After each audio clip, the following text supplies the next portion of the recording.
Hey everyone, welcome back. This is Nicole again. Thanks again for being here with me today. I am so excited to help you to learn to play the violin and to learn some of the fundamentals to play Jingle Bells. You're gonna rock this. So, without any further ado, let's go ahead and get started. This first video that I'm gonna be teaching you is teaching you how to correctly hold the violin and the bow, so that you're ready to move on and learn to play Jingle Bells. So we're gonna be focusing on each one a little bit. I'm gonna make sure and ask you to make sure that you have a violin and bow at this point. Truly, as we continue moving forward, those are the only essentials, are to make sure you have a violin and bow. If you don't at this point, I'd recommend stopping by your local music store. Most music stores give you an option to both buy an instrument and rent. They can also help you at that music store to make sure you're purchasing or renting the instrument that best fits your body size. Violins come in different sizes, so they can help you, help to measure you and help you to make sure you're choosing the right instrument. So once you have that violin and bow, we are ready to begin. So I'm going to be teaching you first how to hold the violin. So in the meantime, we're going to give our bow a little break. Feel free to go ahead and put that bow in your violin case or on something stable, something safe, a table, away from children, unless those children are the ones learning to play the violin. But anyway, put it aside for now. We're going to focus on the violin first. So as we're focusing on the violin, like I mentioned before, truly the only thing that you need to be able to continue in these lessons and in these videos is a violin and a bow, but some other things can make that process a little bit more comfortable.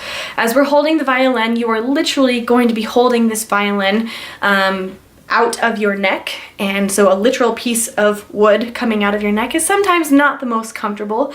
So there are going to be some things that you can put on your violin to help to make it a little bit easier and a more comfortable process.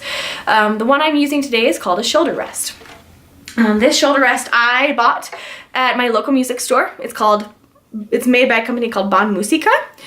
You can find many different shoulder rests of different kinds. It's really a personal preference. I like this one. If you don't have access to a shoulder rest, that's okay too. I would recommend getting a very small cloth, a soft small cloth, or a very soft squishy sponge. Nothing rough that you'd wash dishes with, like a Brillo sponge or anything with a rough edge. We want it to be nice and soft because it's going to be resting against your violin. So for the sake of this video, I'm going to be showing you how to put on a shoulder rest like mine. All you're going to do is you're going to take your violin and I want you to turn it right over. On the side opposite your chin rest here, right here, I'm going to be putting the first part of my shoulder rest. I'm going to be putting, if you see my shoulder rest, this side has more of a curve than this side does. I'm going to put that curve on the side opposite my chin rest there. I'm going to gently slide these little feet that are on my shoulder rest right on the edges of my violin. These little rubber feet are going to help that shoulder rest to stay in place. Voila! It's nice and ready to go. If you are using a soft cloth or sponge at home, that's perfectly appropriate as well. You'll just want to fold it up and put it again on the opposite side of your chin rest. You can hold it in place with a little rubber band that's attaching one end of the rubber band up on this little edge here, and then the other part of the rubber band right down on the button at the edge of your violin there. Sponge and cloth will work just as well. So no matter your method, I'd recommend, if you have the option, using something just to make holding that violin a little bit more comfortable. Once we have that, we're going to get ready to hold the violin. So I'm going to have you take that violin in your left hand. Our left hand going forward is going to be known as the violin hand. So I'd like you to hold that violin in front of you here. We're going to gently turn it so that it's parallel with the ground. And we're going to have it floating over our left shoulder. You're going to gently slide it right on in there so that's able to rest on your shoulder, your left shoulder, and underneath your chin. I'm going to ask you to gently turn your head, almost like so you're looking at a diagonal across your violin, and just gently lean your head and your chin right over on that chin rest right there. We want to make this as simple and relaxed as possible. So don't be too ambitious. If you're turning your head too much like this, you're going to cause some major neck strain, and that's not fun to deal with. So don't worry about being quite so gung-ho. Just gently relax it there. Once that chin is relaxed and in place, then you can go ahead and hold it a little bit more. So our shoulder and our chin together are going to be holding that violin right in place there. Then we're ready to move forward with our left hand. So our left hand, the violin hand, is what's going to be holding our violin.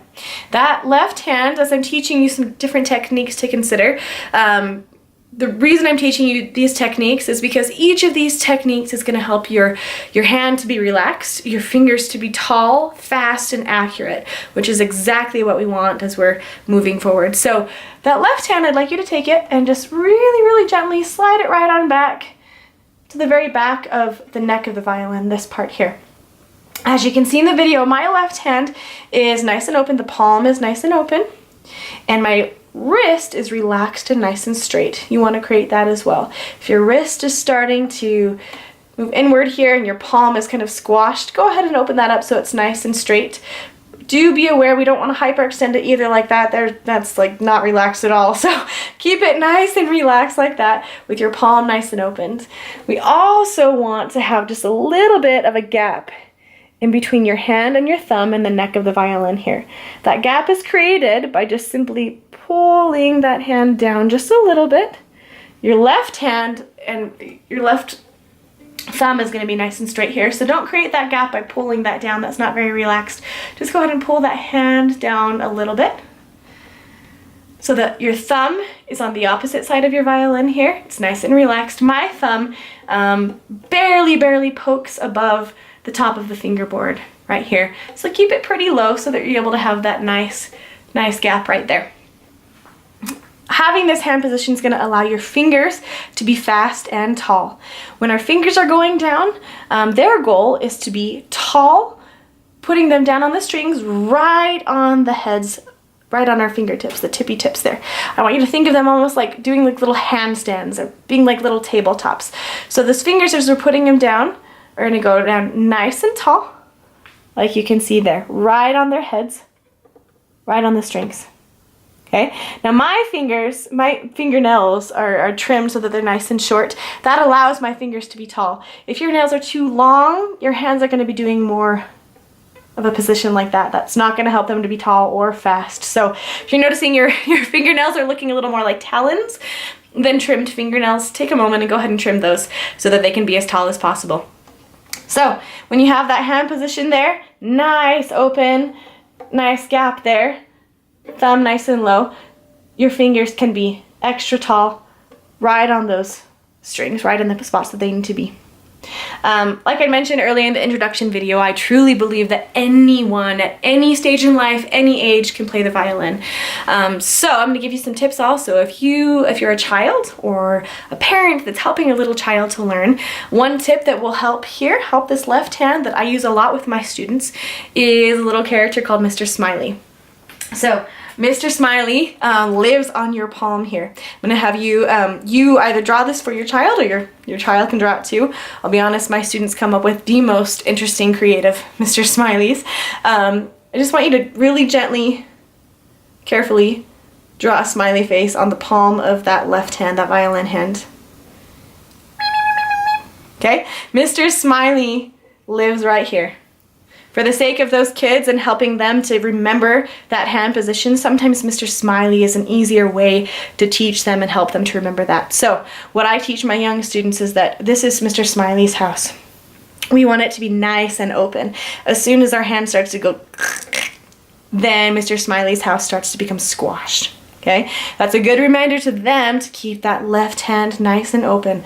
When it's open, again, and when we have that gap right here, in our hand, that combination of it being open, that gap there, our thumb being nice and low, all those things will combine together to help our fingers to be able to be tall, fast, and accurate, which is exactly what we want. So that's the left hand and violin position right there for you.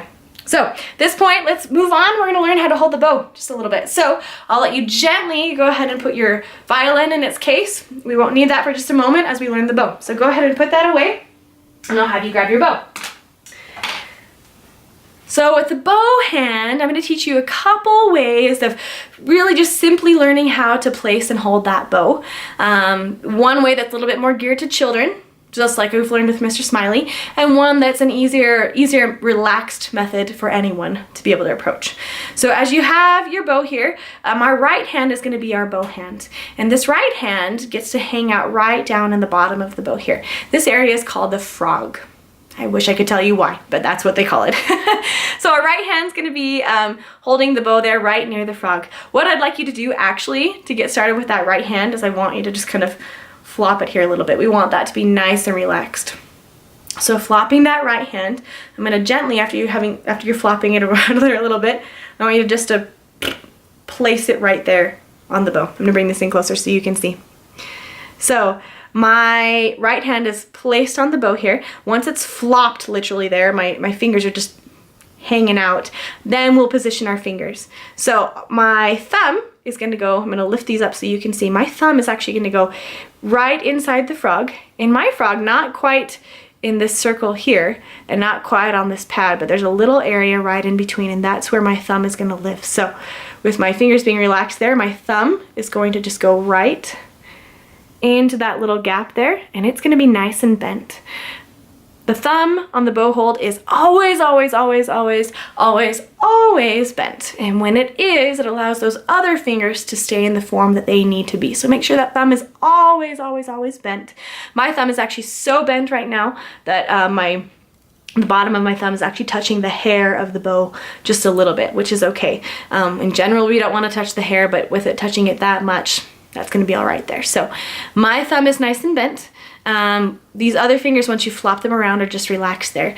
I'd like you just to gently move this first finger up just a little bit over that silver piece there. And your pinky is going to move up right on its head, right above the eye of the bow there, that little spot. Okay, these two little middle fingers are just going to crawl up just a little bit, but they're still hanging over, so they're actually peeking over at the thumb just a little bit. That is a proper bow hold. Nice round pinky. These two fingers nice and round, hanging over the bow just a little bit. This first finger on that silver piece or near there, just relaxed. And the thumb always, always, always, always, always, always bent. That's your awesome bow hold right there. Okay, I had mentioned that there's an easy way to teach children this as well. With kids, what I recommend doing is starting with Lola the llama. This was actually so sweetly named by one of my students. This is Lola, our llama, he named her. And we're gonna start with Lola the llama with these kids with these three fingers, the second ring finger and that thumb. So if you're starting with Lola the llama, first place that thumb again in that little gap between that black pad and that curve right there, right on the stick of the bow. It's gonna be right on the edge, nice and bent. Then these two fingers then to come nice and round around the bow there, nice and relaxed. They will peek over. So do make sure they're hanging over a little bit. Try to avoid them being right on the fingertips. That's not a very strong bow hold there, and your bow's gonna slip and fall. So keep them nice and round. Then the finger can be relaxed right there. Pinky nice and tall. So that's our awesome bow hold. When you're getting ready to play, I would actually recommend getting that bow hold ready first, because it's easier to stabilize that bow hold when you're able to hold the stick of the bow with the left hand here. So get your awesome bow hold here first. Hang on to it just like that. Then grab your violin. Once you have that there, grab your violin with your left hand, your violin hand. Again, put it right out in front of you. We're gonna slightly turn it so it's parallel to the floor. Slide it in right on top of our shoulder, under our chin. You're just gently, gently going to tilt your head over so that your chin is resting on that chin rest there. Make sure again that this left hand is looking nice and open, our wrist is nice and straight, our palm is open, we have a little gap there, our thumb is nice and low, and our fingers are ready to be tall. That's the perfect position to hold your violin and your bow. Voila, that easy. So, thanks guys for joining me for this video here. If you're ready to keep going here, go ahead and click on that next video. In the next video, we're gonna learn a little bit more about tuning the instrument and also how to put some special tapes on your violin so you know exactly where to put those fingers. So, can't wait to see you in the next video here. Go ahead and click that next link. See you soon.